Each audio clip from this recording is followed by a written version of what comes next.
Welcome, everyone, to the Salt Lake Expositor, where we have Randy and Megan and Jean discussing not everything, but a lot of things that have to do with the Mormon Church, the Church of Jesus Christ of Latter-day Saints. And so anyway, how you doing, Randy? I am doing better than I deserve.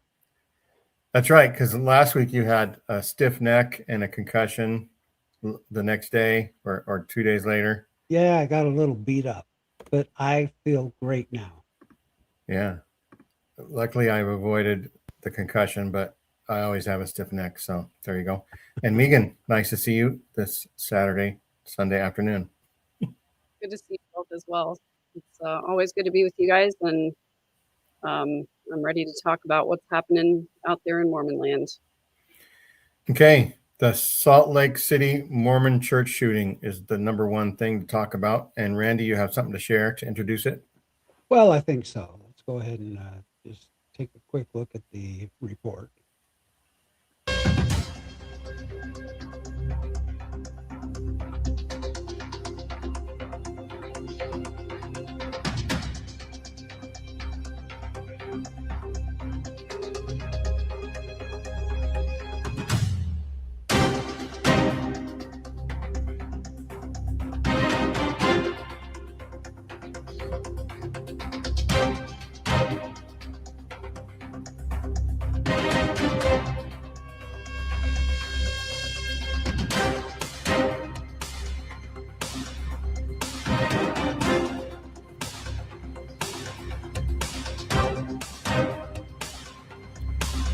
I suppose we could be reading these for people that are on audio only. Yeah.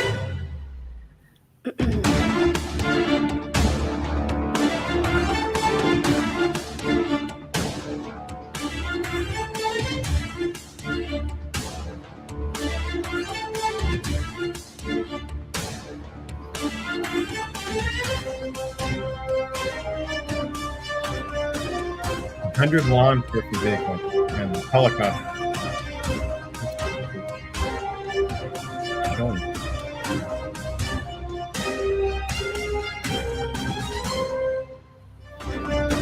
Yeah, Randy, could we maybe mute the audio and read through just a summary of the incident so that people who are listening only, so that we can have a little summary?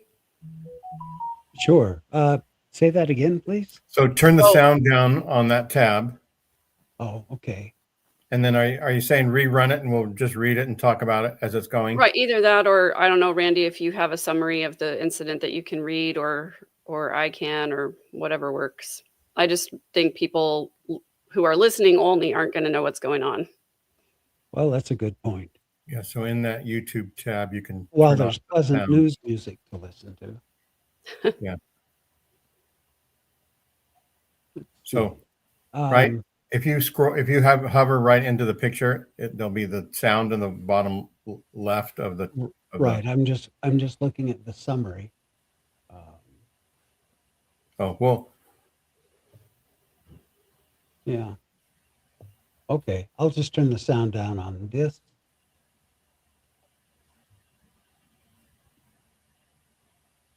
And we'll go like this. You guys ready? Yeah, go ahead and play it again, and we'll read the what's going on, and we'll talk about it as we're going as well.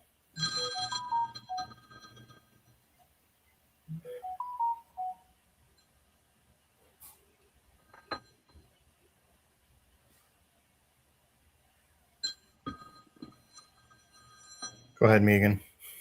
So this was a shooting outside in an LDS church in Salt Lake City. 2 people died and 6 others were injured at the scene. It occurred in the parking lot while there was a funeral going on inside. And it's kind of interesting, this ward in particular, this is mainly a ward of Pacific Islanders. And it said police said victims were all adults and the attack was not faith targeted. From what I heard from a police conference of the incident, it was between 2 people who knew each other. The authorities said the shooting was not random. No suspect is in custody. The two guys who did the shooting took off in a vehicle. They didn't have a great description of the vehicle. It says nearby residents reported hearing gunshots and seeing victims on the ground.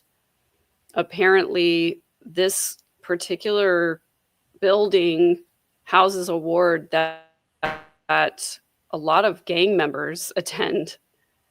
It says about 100 law enforcement vehicles and helicopters responded to the scene. One of the guys who was killed, stepped outside during the funeral, and then apparently these people drove up and there was an altercation that erupted into gunfire.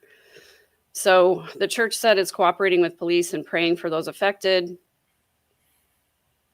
And I don't know, Randy, from the other things that you posted and shared with us, I can say that what it looks like to me, and I could be completely wrong about this, but it looks like a lot of people wearing gang colors attend that congregation there. I'm not sure why the LDS church, well, I do know why. The LDS church has allowed gang members to basically kind of take over this congregation. When you see the videos panning across the crowd of this congregation, they're all wearing these blue gang colors and tattoos, and there's other gang paraphernalia there. And it's just wild to me how the LDS church, they want people to be converted so badly. They want their tithing money so badly that they don't care if they're gang members. In fact, they probably are really proud of the fact that they have gang members who are reforming themselves. And from what I understand, one of the people who was killed was a former gang member who was trying to reform himself and help others get reformed. And I can imagine that, if he left the gang and he was speaking openly about the harm that they're doing, that could have resulted in this incident. Although it's speculation, it could have been totally wrong. But I just think it's crazy that the LDS church would allow one of their congregations to be basically taken over by a gang. That's right. All gangs are welcome, but not Exmos, like Randy. Yeah, that's a questionable thing for me. I recently interviewed a woman who remembers being kicked out of the cultural hall because the instructor felt like her dress was a couple inches too short. Right, But- and if she had a tattoo, she would be uninvited as well. But if a gang member who's male has a tattoo, then that maybe they just think he's trying to be reformed. It's crazy. I've got several videos, and I'll line one of them up. But you've got these guys speaking at this service, and they're they've got a beer in their hand, and some of them are talking about being worthy to go on a mission. And others just get up there and tell it like it is, and everyone's drinking. And Could the be party Martinelli's. afterwards is just a big beer fest in the cultural hall of the Church of Jesus Christ of Latter-day Saints. What? How does the church allow that? But don't you dare be a transgender and walk in here. We'll follow you around. So I've got too many questions about this. I have watched dozens and dozens of videos, some of them family videos that I have recorded here, and no one has ever come out and said, here's why it happened. Because obviously people in the funeral, they all went outside. They knew something was coming down. I don't know if they knew this was going to happen. But this was like, no one has explained, well, there's rival gangs and so-and-so is doing it. He did it because he was angry at such and such. There's no explanation of that, and no explanation why people were all outside when as soon as the police and everything arrived, everyone was outside. How does that happen in an LDS chapel? Just curious. What leader said, yeah, you know, they're good people. We love the Tongans. Yeah, we've got a couple of gangs in town. Let's have one of them come, and this can be their headquarters, which it is, that chapel. So how does that work? Because you know, everything's got to be sacred and holy, right, to go in the church. It's got to be in the church manual somewhere, Randy, if you want to know how it works. Right. Well, from what I've experienced in the past, when the LDS church, approves an activity to happen in the ward building, generally speaking, a member of the bishopric has to be there. The activity has to be approved. And, there are rules and guidelines around what can and can't happen in the church. For example, back in the 90s, I remember people wanting to hold their MLM meetings and stuff like that in the church. And, obviously the LDS church would say, no, you can't do that. And of course, if the deceased was a member of this LDS congregation, certainly they would be allowed to have their funeral there. But, if I can imagine, when I was attending church, if there was an activity and somebody had brought in alcohol, they would be asked to leave, or at the very least, they'd be asked to take the alcohol out. So I just don't understand how that would have happened unless the member of the bishopric that is in charge of opening up the building just said, let them go ahead and do it. Now, this particular video that you're going to show, Randy, this one I don't think is in a cultural hall. I could be wrong, but trying to look in the background to see what the rest of the building looked like, it did not look like an LDS cultural hall to me. For one, I didn't see any basketball paint on the floor. I didn't see any basketball hoops near the ceiling. And it actually kind of looks nice and a lot different than a cultural hall. I could be wrong, though. Everybody else watching, you let me know what you think. I have several videos of the cultural hall Yeah. because you can see the chapel right through. But yeah, take a look at this. Maybe it's not. Maybe this is not the cultural hall. Most of them are. But, let me just click on it here.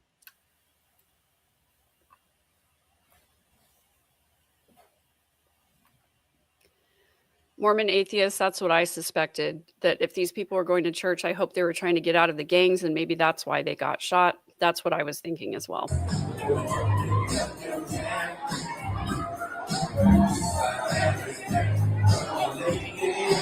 The wooden beam up top there where they would slide a curtain or a divider. Well, I mean, the main thing for me is not seeing the basketball paint on the floor. That's what I was looking for. And what I can see through that doorway right there, that does not look like an LDS building, but I could be wrong. Yeah, well, you know what? Maybe this is not.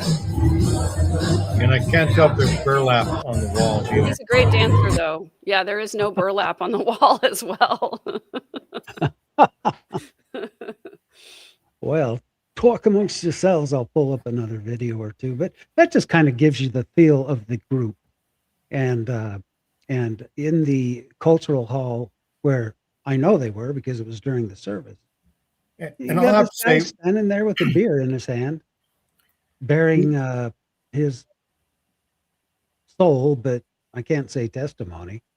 But then there was another person who was talking about, staying worthy and going on a mission someday. He didn't strike me as the type that would go on a mission, but I'm judging a book by its cover, I think. and here in the Bay Area, we've shared our ward with Polynesian wards. We've had a couple of different ones here and there. And we, enjoy their family commitment. We, honor that they show up for each other. And there's a lot of love in their families. And there's a lot of, community aspects to what they do. And, they're energetic. And it brings life into kind of an older ward building, and some of the elderly people, the energy is a little bit too high for them and they get a little anxious or nervous.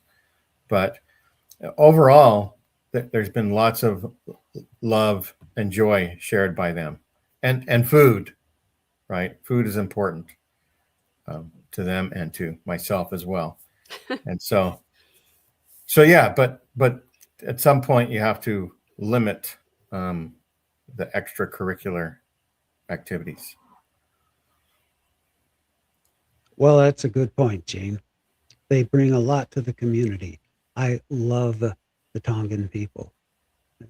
I love to see them dance and sing in their entertainment. A great place to see it is, of course, um, uh, in Hawaii at the Multicultural center, what do they call yeah, it? yeah. But no, I've always loved the Tongan people, and I wouldn't want to screw with them, if I were a gang member, going against them, because they're very tough, strong people. But I think just the weirdness about the fact that that this all occurred and that it was at a church, that in and of itself is very strange. It's not fair. It's like you're going to show up at a funeral and off some people. It sounds mafioso to me. And and the fact that they were, having a funeral at the time, and now suddenly 2 more funerals are coming up, and it's just a tragedy all the way around. I don't know if it's rival gang members. I don't know if it's just some murderous thugs, but yeah, it's a dirty shame that it happened to anyone, let alone someone who's at a funeral in a church. So Yeah, I want to just show a picture really quickly because somebody was asking about burlap on the walls. I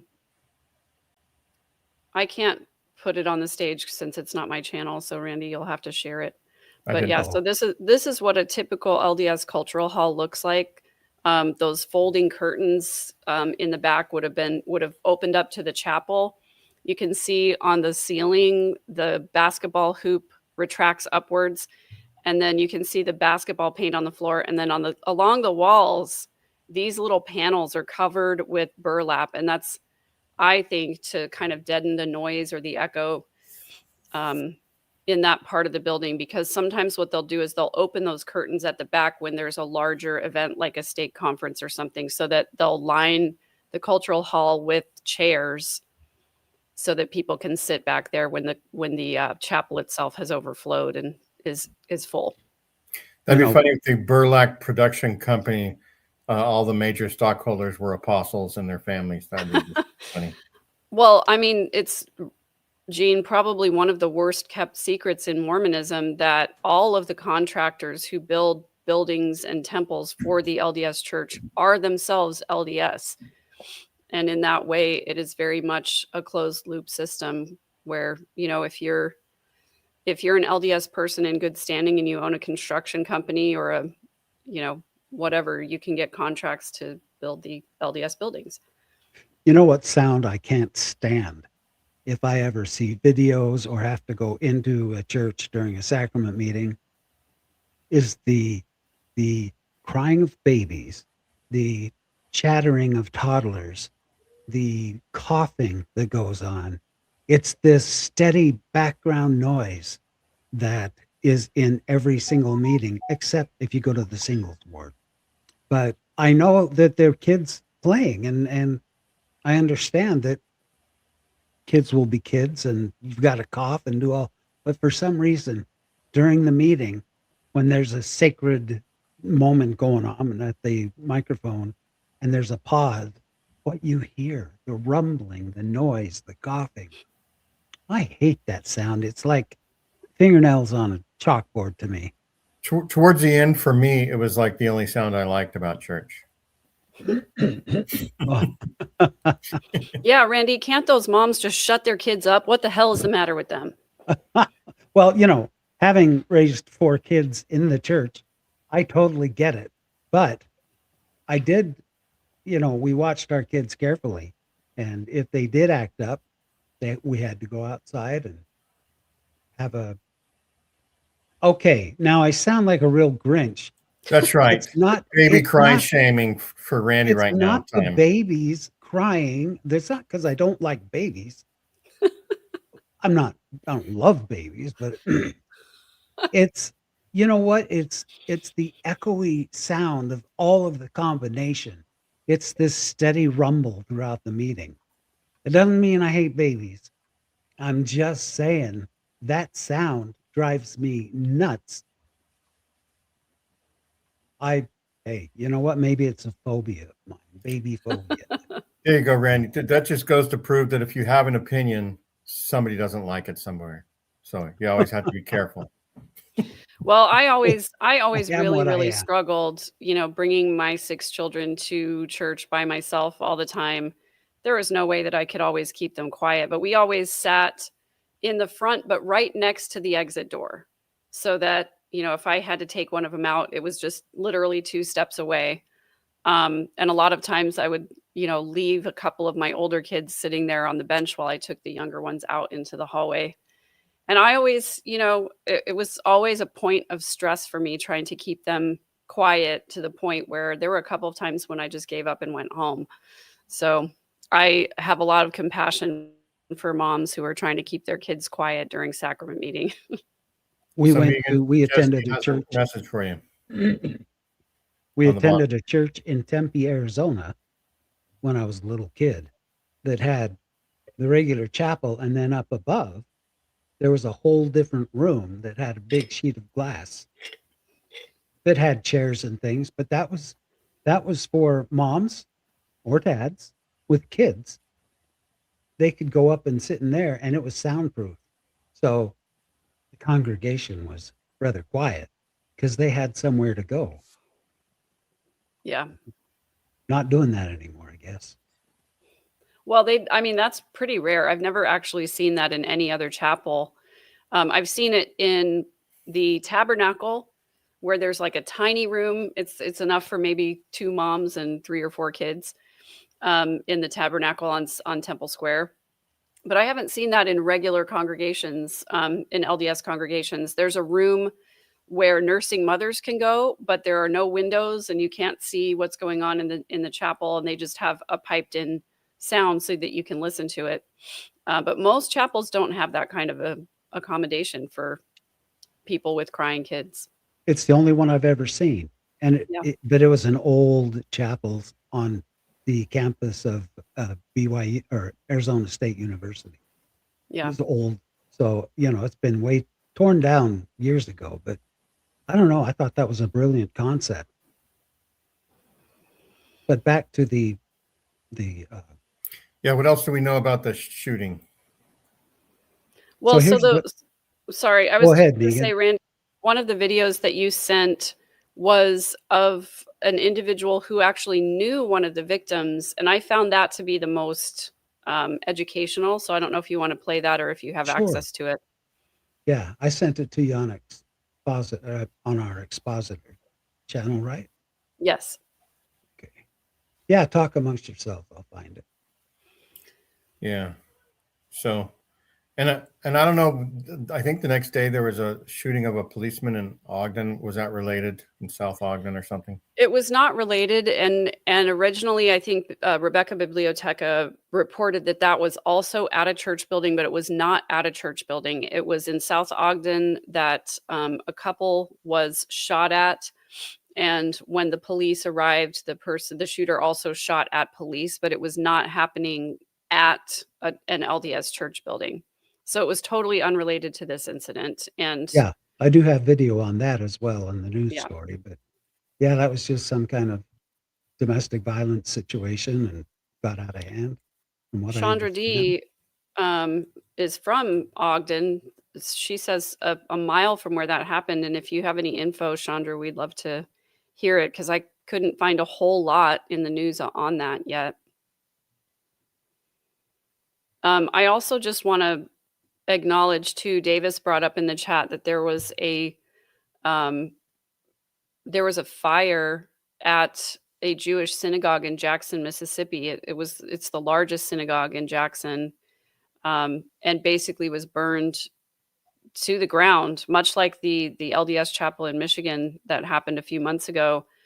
So just, our thoughts should also be with these Jewish people who are obviously probably devastated about their synagogue being destroyed. It said that nobody was injured because the congregants were not present, but at the same time, it's a significant trauma to the Jewish community there. So my thoughts are with them also. It's a horrible situation. Yeah. A lot going on right now. Also, I'm concerned for the safety and the comfort of the family of the victim, Miss Good, who was killed recently by the ICE agents. I think that's a tragedy in and of itself.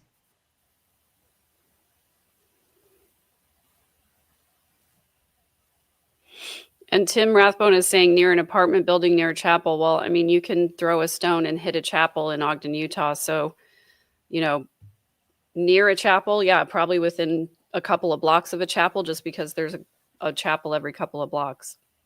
But I don't think that it was intended to be an LDS target.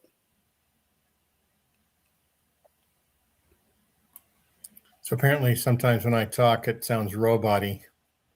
And I was getting that, and that's why I hit refresh and it kicked me out. So so I don't know if it's still happening, but I don't it sounds fine to me now. I don't mind being compared to Stephen Hawking sometimes. I get you two confused all the time. Yeah.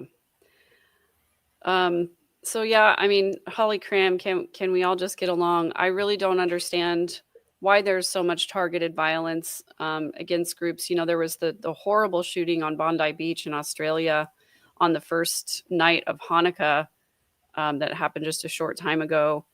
I just really, it makes me so incredibly sad when people are targeted for what they believe. And even though, Jean and Randy and I all want to call out the harm that happens in the LDS church, we would never, ever advocate for violence of any kind towards any group of people, but especially not towards the LDS people. It's not the people that we have a problem with. It's the leadership. It's the policies that are doing harm to people. And, I would argue that even though there have been shootings and arson at LDS church, missionaries have died, the church leadership themselves has done irreparable harm to many, many of their own members. Right. And that's all we're trying to do is call out that harm so it can be changed and people can be protected. It's not just the harm to the people that have left, that they are still harming the loved ones and that we all have that are still in the church. Exactly. Yeah. Some of them don't know, but it still is happening. And to take a look back at the different shows we've had and the emphasis we've put on the need for higher security at the church. This is just another example. No one patrolling the parking lot, no one reporting strange activity. Anytime there's a function going on in the church, for hell's sake, come on. What? No security at the churches. That concerns me. And with all these things happening, they might say, "Hey, you know what? Yeah, maybe we'll get some security up." When we grew up, just an opening prayer was enough security.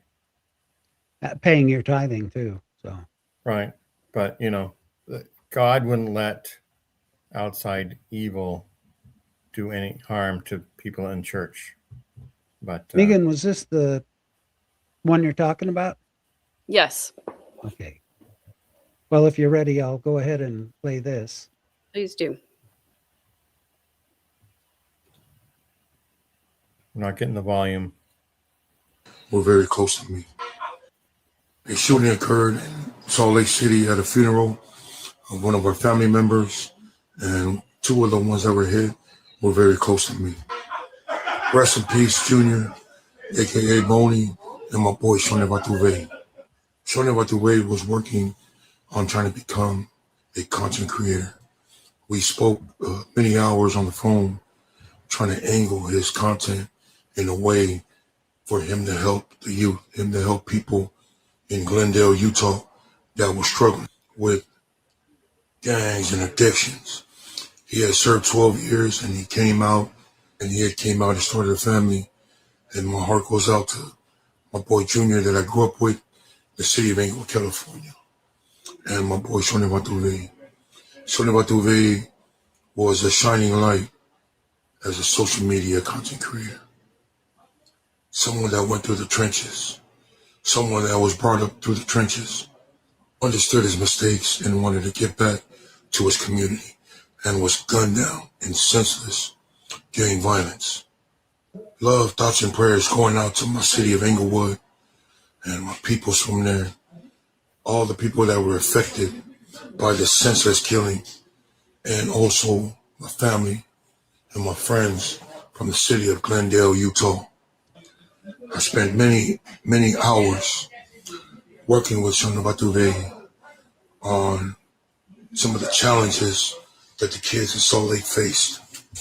And the kids in his neighborhood and the kids around Salt Lake, our Pacific Island, especially our Tongan community. Continue your work, the work that you were trying to push out goodness, to push out positivity in the community, especially your community of Glendale. Goes out to your family. My heart goes out to Junior's family. God grant us the ability to understand, even though none of this makes sense. Fly high with the angels tonight, my brothers. Big cup for you guys tonight, all night. They shooting. There you have it. So I just, Jessie Roblin was asking if her comments got bypassed. I didn't see what got shown or not, but she was saying that one person who got shot has a kid on a mission right now. Both wards in the building were Tongan, and the bishop is Tongan as well. So I don't know. It's really interesting. The LDS Church has a long history of, trying to convert Pacific Islanders. There are a lot of LDS people from the Tongan nation who've come to Salt Lake because they're gathering Israel. And so, it's interesting to me. What makes me sad is that the Tongan culture is already a beautiful culture with beautiful traditions.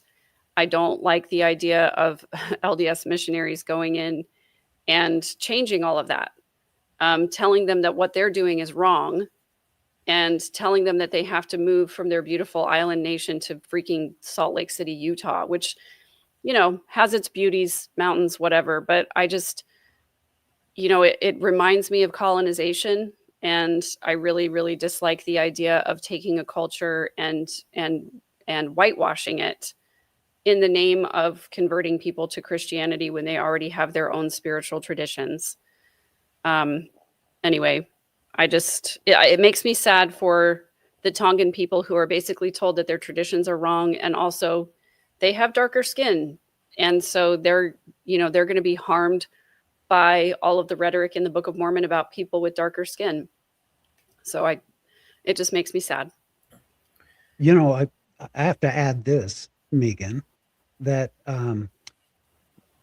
if it sounded like I was ranting and raving in the very beginning that they allow this in the cultural hall, I love the fact that if a bishop knew that this was going on and he allowed it, I love that. That's progressive. Bring everyone in. Did you ever see Sister Act with Whoopi Goldberg? Yeah. That's how she brought people in and got them going. So I don't mind that it's in chapel. I think that's cool as hell. Yeah. What I mind is the fact that they need to be more consistent and do that with all the boards. Let people in, have them come in. Let's enjoy this beautiful building that we have. And if they decide to get baptized, so be it. So I wondered this too. Holly says, does he mean Glendale, Utah? That's a town of 333 in southern Utah. And he also said Inglewood. Yeah, And referring to Inglewood, California, which is where these gangs originated. So yeah, to me, these are all gang references. Tim Rathbone is talking about a video, and I think the one that I shared here is the one he's talking about. So there's a Christian YouTuber who is a former police officer. He's a former gang squad.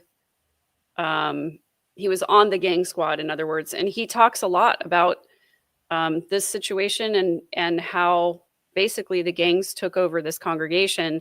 I think it's interesting to listen to. I think he gets a little preachy about about some things, and I'm not a big fan of his rhetoric, but he makes some good points about the gangs taking over this congregation. So it might be worth it for us to at least watch a little bit of it. Cool. Are you guys ready for me to put that up? Sure, I can't add it, so he's not a police officer who's a gang member. He was on the gang deterrent squad. In other words, he was trained to deal with gang situations and gang violence. you're able to control it though, Megan. Yeah. In Salt Lake City just a few days ago.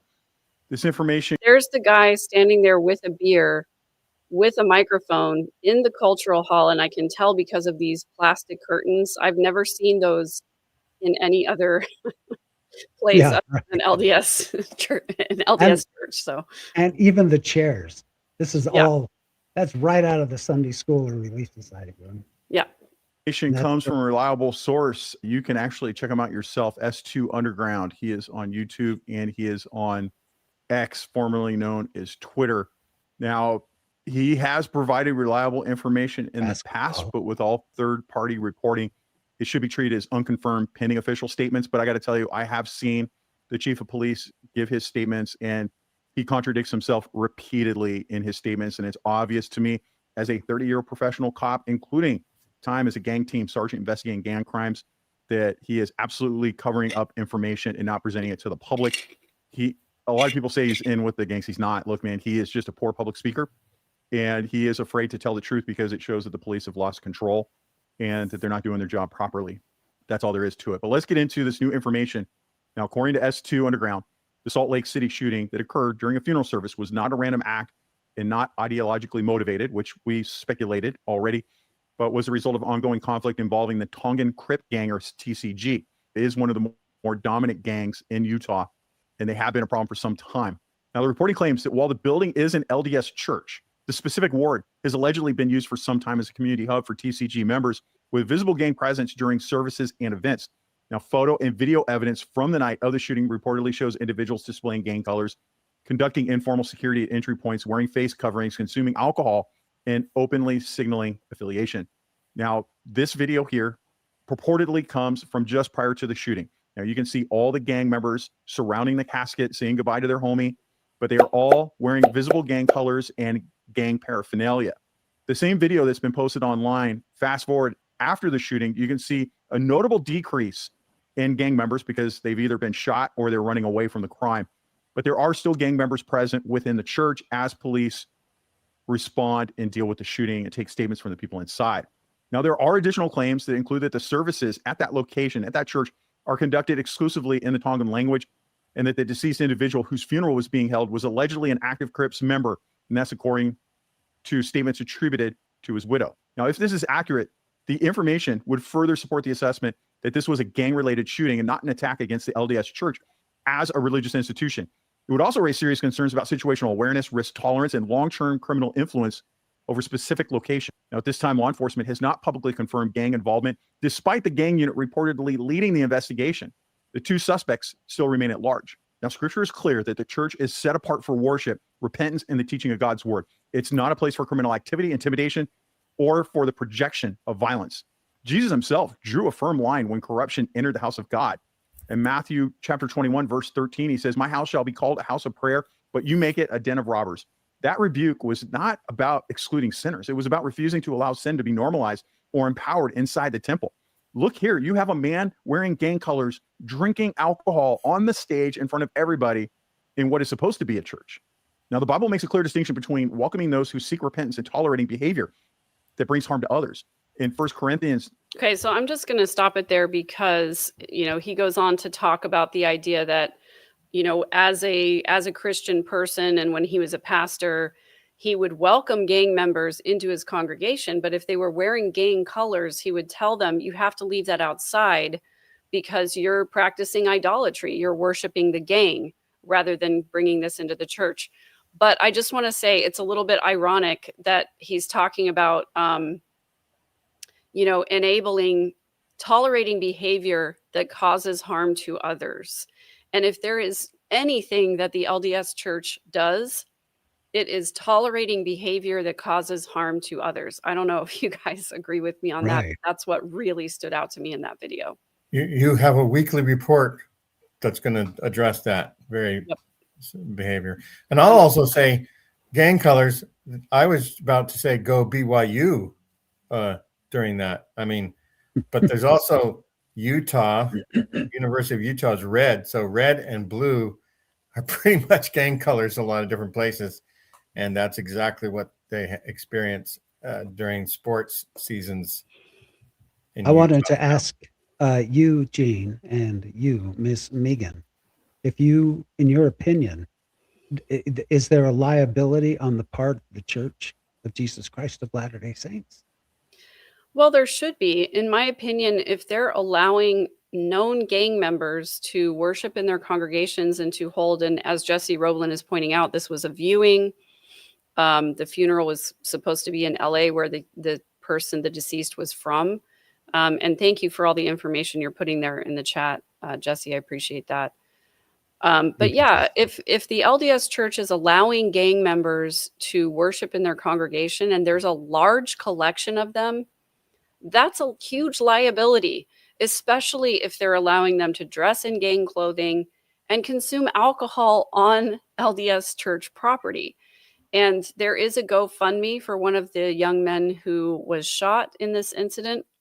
But in my opinion, the LDS Church should be held liable for this. They should be sued for this. This shooting occurred on church property, and it happened because the LDS Church was allowing gang members to hold events in their building. That is a huge liability, and it's not something that should ever happen. It sounds like they had gang zero members security in place. I was going to say the gang members were operating as security. That's what that one report said. Well, yeah, I mean, so when he's saying Informally. conducting low-level security, that means they probably had a couple of gang members standing near the door, making sure that no opposing gang members were coming in. Not that they were actually doing pat downs or had a metal detector or that they were actually trying to protect or police anybody. And one of the biggest complaints ever since the shooting and fire that happened at the LDS Church in Michigan is that the LDS Church has no intention of beefing up the security at any of their buildings. They're not going to do any kind of magnetic locks. They're not going to do any kind of coded doors. They're not going to have security at the door. They're just going to continue to allow anybody to come in. And they're not going to allow members to carry firearms, even if they're licensed, in the church buildings. And so that's a huge liability and a huge vulnerability, in my opinion.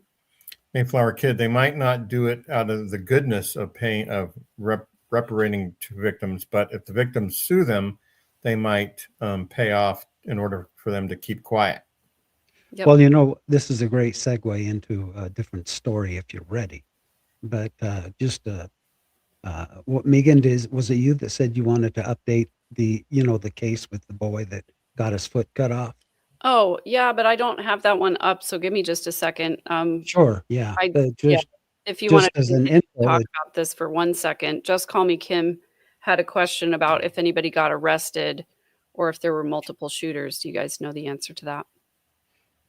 there's been nothing put out. I look at all the stories that come out with the name Mormon or the Church of Jesus Christ of Latter-day Saints, and I haven't seen an update yet. All I heard is that they didn't have any of them, and nobody was in custody at this point. Yeah, scary. Yeah, so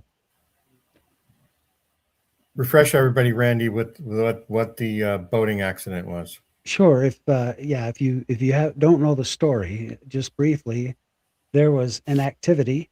One of the wards in the church had a boating activity uh, for the youth, and this this pair of brothers were in the activity, and the youngest one of the two, and I believe he was 12, was it? Hmm.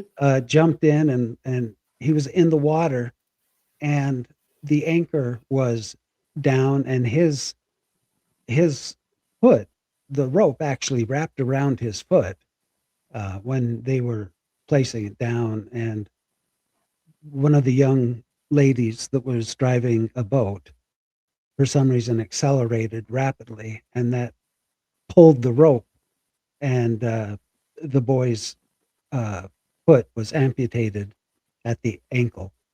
So they're, they presented a lawsuit against the church for negligence, for, all these different things.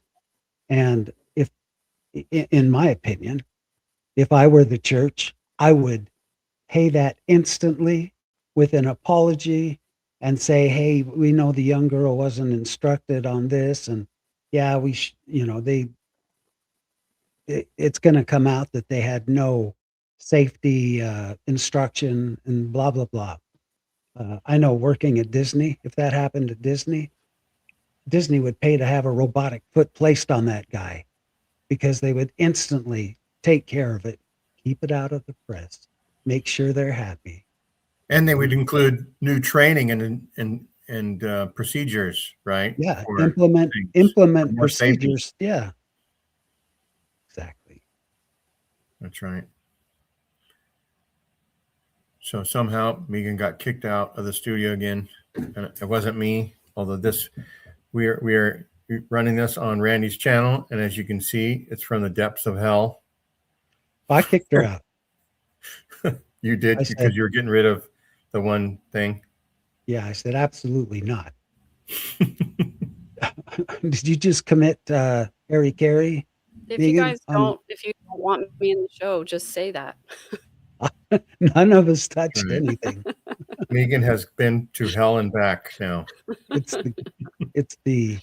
Momo. I'm sorry, Momo Nomo, my little guy sitting up in the corner there. Anyway, were you I able keep to pull laughing up at the the story you at the wanted to find, flames. Megan? I do, Did but you I don't know if find you guys can hear me or not. We can hear you.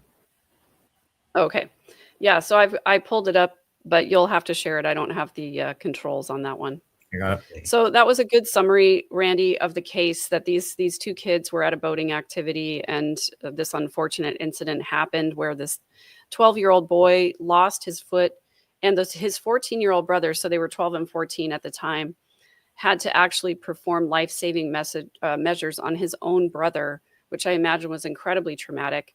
But this last Monday, the LDS Church filed their response to the lawsuit, admitting that some of its youth activities involve water sports. Okay, that's a great admission. Like, we all know that that's the case. Right. They admitted that the driver of the boat is in charge of some youth activities, but it denied that it breached any of its obligations or legal responsibilities, which is kind of the MO of the LDS Church, to say, like, it wasn't our fault. We weren't liable for that. We didn't breach of any of our obligations. They admitted that the adults who organized the activity were leaders within the church. However, they denied that the young women's leader had increased the danger of boating or that any injuries sustained were the result of acts, errors, or omissions by the church. However, I just want to point out the fact that they're allowing these young men and young women leaders to take youth on activities when this young women's leader, from what the lawsuit alleges, had no training or experience in driving a boat, and therefore should not have been put in charge of driving a boat where young people were potentially at risk. So it goes on to say that based on Wyoming's law, this is where this took place, was in Wyoming. Based on Wyoming's law due care requirements, the church admitted it owed a duty of care to the minors, but denied allegations that it breached that duty. So they are obviously arguing that they bear no responsibility. There are inherent risks of activities like water sports. The church can't prevent that.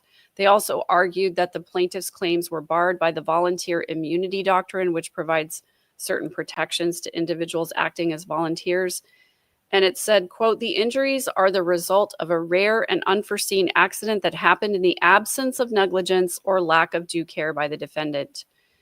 It also says the church, quote, prays the plaintiff take nothing by way of the complaint and ask the court to grant the defendant, which is the church, any relief that the court deems equitable. So the church is asking the court to grant relief to the defendant for being sued in this case. Oh, brother. So basically, the church is saying, tough titty, kitty. We don't care. You get used to walking on one leg. Wow. Why does Megan keep disappearing?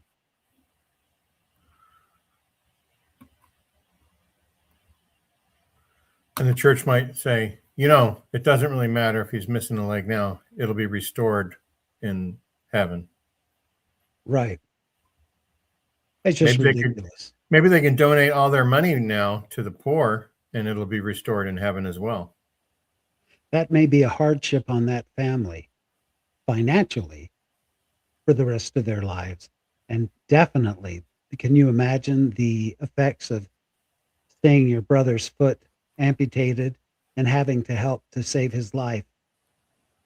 That will last with both of those boys forever.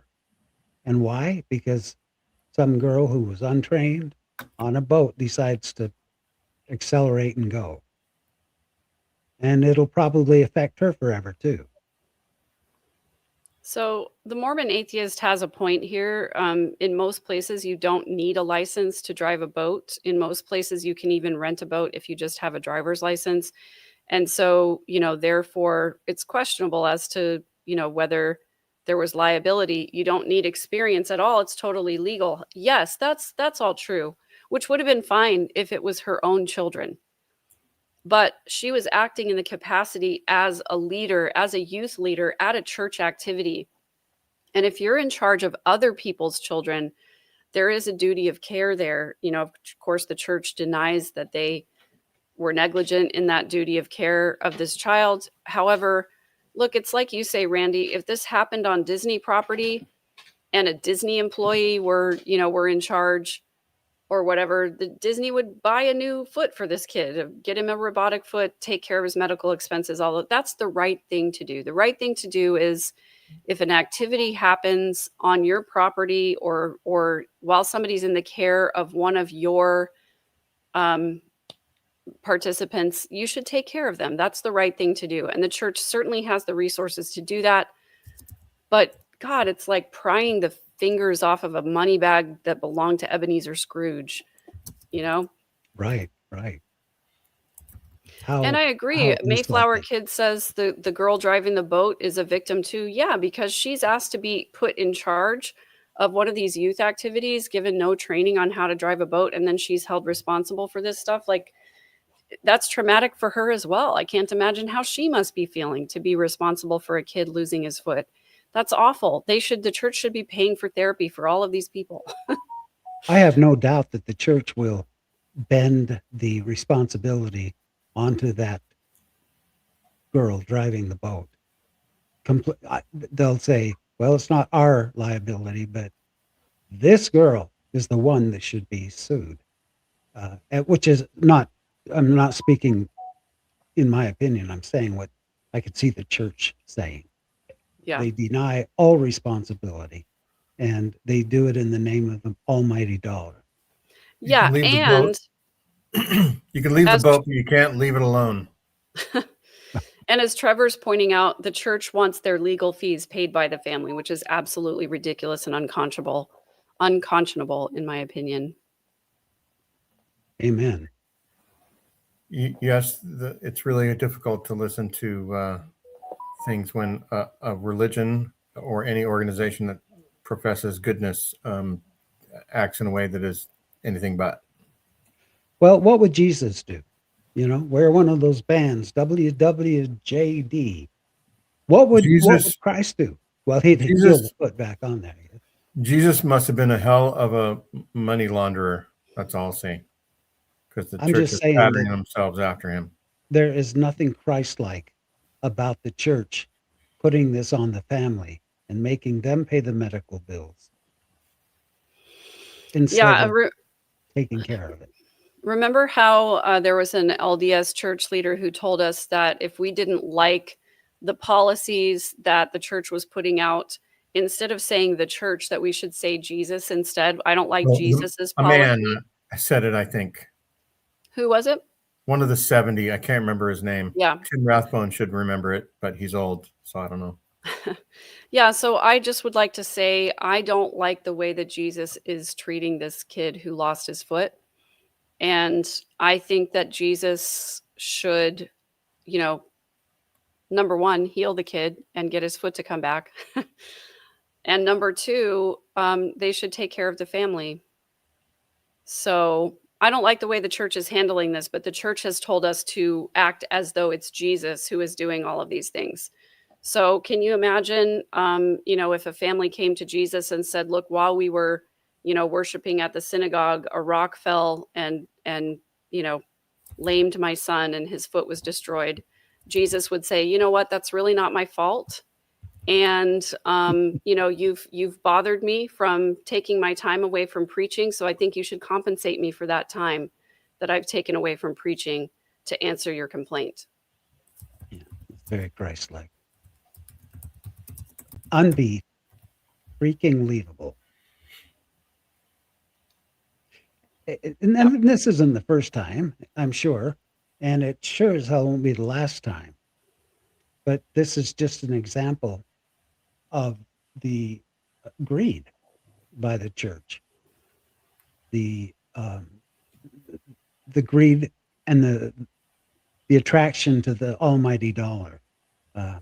They'll use the members' money to invest and build their funds, but they won't help the members when they're in need. In a situation like this, what the hell? Well, I think there's this inherent fear among the church leadership, especially the top leadership, that, well, if we compensate this young man for losing his foot, we're going to have to start compensating everybody who had an injury at a church activity. Yep. And that's the way it should be. And Yep. so the hell what? You have so much freaking money, you don't know what to do with it. And not only that, but now that you have literally hundreds of billions of dollars, it's going to grow exponentially. And it's going to be $1 trillion church within the next 5 to 10 years. And so you do have enough money to compensate literally every single person who has been harmed or injured by the church. And you would still have plenty of rainy day money left for Jesus's slush fund. So You get an amen makes me from angry. Tim. Thanks, Tim. I appreciate that. Megan's shirt matches her mic. Yes, and somebody commented at one point that I look like I belong in jail with this shirt. And, if I'm guilty of the crime of calling out the LDS church for their BS, then put me away forever. Or at McDonald's as the hamburglar. Ironically, I am making hamburgers for dinner. That you were making those last week too. I know, it's a Sunday tradition. I think that's what's happening. Beautiful. Sunday hamburger day. Is there any update from the woman that skipped country with her 4 children? Unfortunately, no. There have been no sightings. I actually checked on that earlier today, and nobody has reported seeing, her or her children. The last time they were seen was getting on the plane in Salt Lake City. So I do have a floodlit update if we want to cover that, but since I've been kicked out of the studio every time somebody shares something, I put the link in chat, Randy. If you want to click it from your side, maybe that will prevent me from getting removed. Okay. Is that what it is? I don't know. I'm In the private speculating chat? that it could be it. Yeah. You see where the private chat is, Randy, on the bottom right? Yeah, I'll You're clicking on it. yeah, don't pressure me, guys. That's right. I get all can only press flustered. one button at a time. Well, I'm in private chat, but I see nothing. Mayflower Kid wants to know how many lawyers get into the Quorum of the 12. Well, the current president of the Corporation of the Church of Jesus Christ of Latter-day Saints is an attorney, and I believe there's one other. But the church employs the firm of Curtin McConkie, and I'm fairly certain the LDS Church keeps that firm running in the millions of dollars every year, possibly even 8 figures a year to that firm, defending all of their lawsuits that come against them, and also filing plenty of lawsuits against anybody who has anything, you know, Curtin McConkie is like the opposing 16th, church. like they're like the 16th apostle. Exactly. Yeah. So this is the picture of Alan Roman Andrus.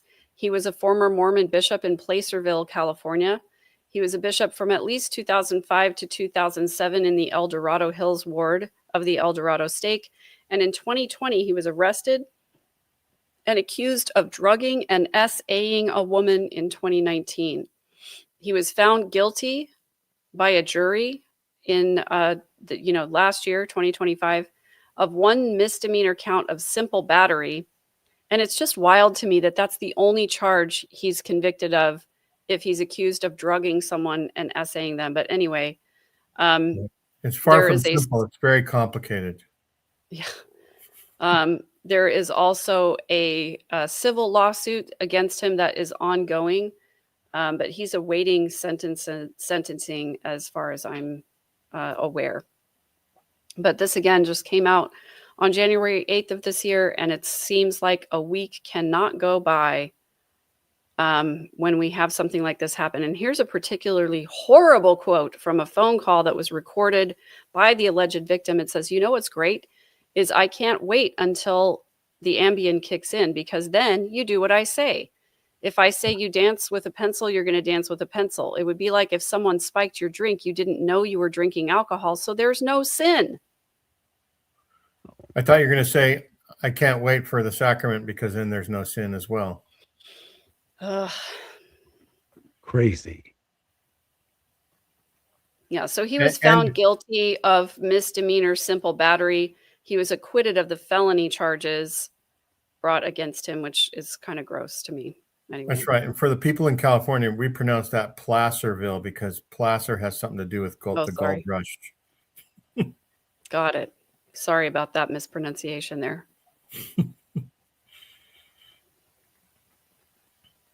Well, thank you for that, Megan. Yes. You know, we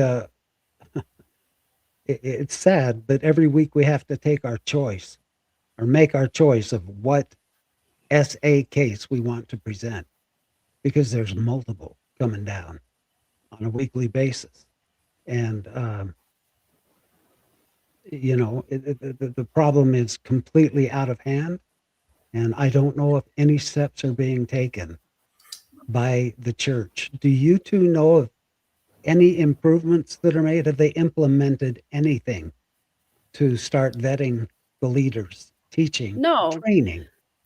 No, they haven't. And here's the issue in my mind is that, they are they're very public when they make a policy change. They announce it in their church newsroom, and they're usually very proud of their policy changes, but there haven't been any announcements about their policy changes with regard to this.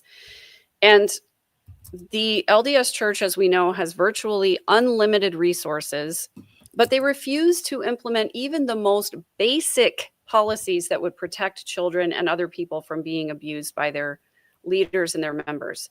They'll spend countless time and resources to implement policies that shame LGBTQ people, but they won't do something as simple as implementing background checks for their church leadership. Even if you don't have to background check everybody in the congregation, but you do have to background check the people who are leading your congregations and the people who are working with children. they could spend their time and their money and their resources training leaders on how to spot predatory behavior.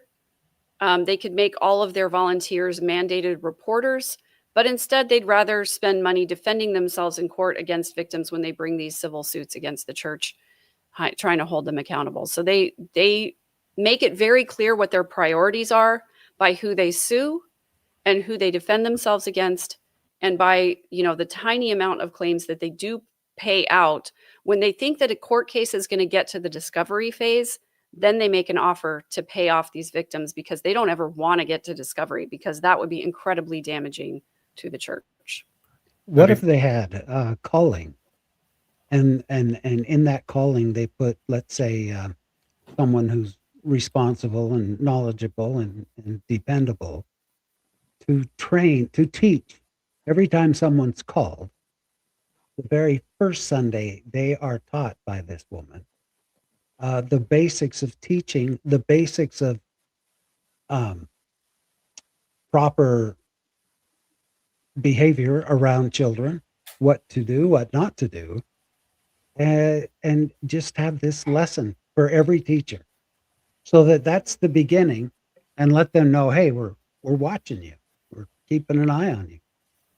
Yeah, Even that just that slight training would be such a huge help, because they'll think, oh, well, they're kind of watching out for this stuff, so maybe I won't be forward with this 12-year-old boy.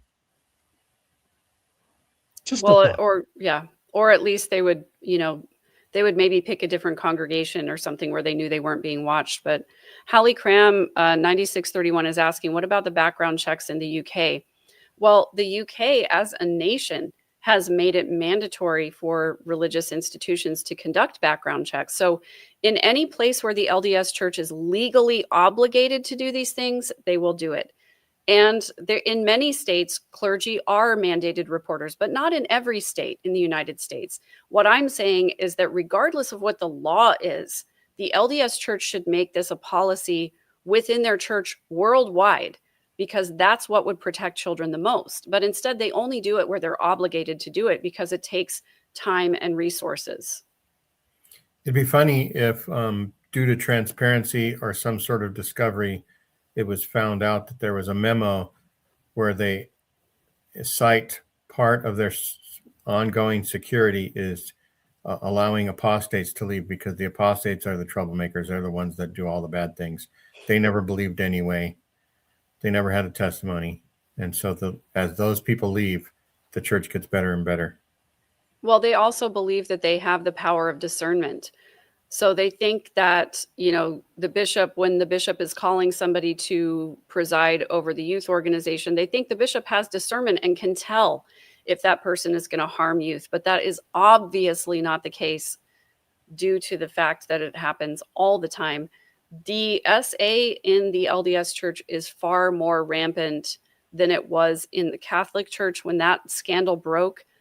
And people are just now accumulating the number of stories. More and more are coming out. And I'm grateful that more victims are coming forward and trying to hold the church accountable, because it empowers other victims to do the same. And I hope that we continue to hear more from these victims who've been silenced all these years. Amen. Well, I was going to say something else, but Randy's making me dizzy with his camera that goes. I know. Right? I don't know what's going on there. It's like you have face tracking on, so when you turn to the side, the camera follows you. No, but I mean, I'm just sitting here listening, and all of a sudden I'm moving backwards and forwards. It's because there's a spirit or a ghost behind me that the camera's picking up. Right. You're right. In a portal. Normally I would be joking, but just saying. Well, go ahead, Gene, with your comment. Well, that's what I'm saying. I can't remember. It had something to do with either the lawyers or the criminality of the church. Maybe it'll come to me in a little bit. Well, and I think it's important for all of the listeners and everyone who experiences something where they see something or suspect something or experience something. Don't call the bishop. Don't call the stake president. Call the police. Well, I know what I was going to say. iRing gave a talk about how even if the church calls somebody bad, we'll say, to be a bishop or something else where they commit crimes, it was still the right thing to do because, you know, all these things somehow are part of people's challenges, right, Megan? Yeah, we Right, agreed in wasn't the that part of yours? pre-existence. Yeah, in the pre-existence, we agreed to be S8 as children. So, it's just part of God's plan for us. That's sarcastic, by the way, for those of you who couldn't tell. Right. Let's see. So there's any other news? No, I just want to say, as always, the reason that we are reporting on and exposing these crimes in the LDS Church is to help protect children and to help victims feel empowered to come forward and to talk about it. And, I just always want to advocate for, as we say, see something, say something. Pedophilia is not a sin, it is a crime. SA against children is not a sin, it is a crime, and it should be reported to the proper authorities. Please don't talk to your bishop. Please just call 911. Or as Trevor says, call the bishop, but record it. So that when they sweep it under the rug, we have evidence. Right. Yeah. Maybe call 911 first and then call the bishop and record it. that would be mine. And then go to floodlit.org. Yes. And, Yes, please do visit floodlit.org. Please do donate to them. They do incredible work to bring all of these cases to light. And I greatly appreciate the work that they are doing out there. I'm grateful to have that as a resource because, it's incredibly difficult to get information about these cases because the LDS Church does a really good job of scrubbing the internet. They have people who are literally employed full time to find news stories that are detrimental to the reputation of the church and to either scrub them or to pressure the news outlets to remove or distance the LDS Church from the reporting. They're very good at search engine optimization. And so if you ever Google any subject that is negative about the LDS Church, the first few hits that you get are usually going to be from the official church website, either debunking or downplaying what's going on. So please do your research, reach out there to find good resources, and don't fall for their BS. And floodlit.org is shining the light in the darkest corners of the church, we'll say. Yeah. that was very profound, Gene. Did you just come up with that? I did. That was really good. I think that, you know what? That's going to make the reels right there, the short. I love that. Did you know you can just say clip that and then StreamYard will clip it for you in a short? I know. I've heard that. Like if I said it right now, Yeah. clip that. It'll do the previous 30 seconds. And then you can edit it, I guess. Yep. Yeah. Well, thank you guys, as always, for helping to shed light on harm that the LDS Church does. I appreciate you guys. And thanks to everybody in the chat for being here and watching today. We are grateful for every one of you. And we appreciate your attendance.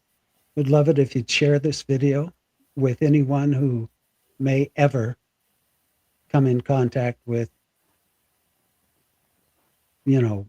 SA. What I'm trying to say is it's for everyone. Everyone needs to see this on a weekly basis. So what I'm trying to say is hit like, subscribe to Momo Nomo, to Latter Daily Digest, and to Third_Verse. That's right. And then we're Right. heading to the Grateful Dead concert. That's right. Thanks, everybody. Don't forget to like on your way out. All right. Bye-bye. Bye.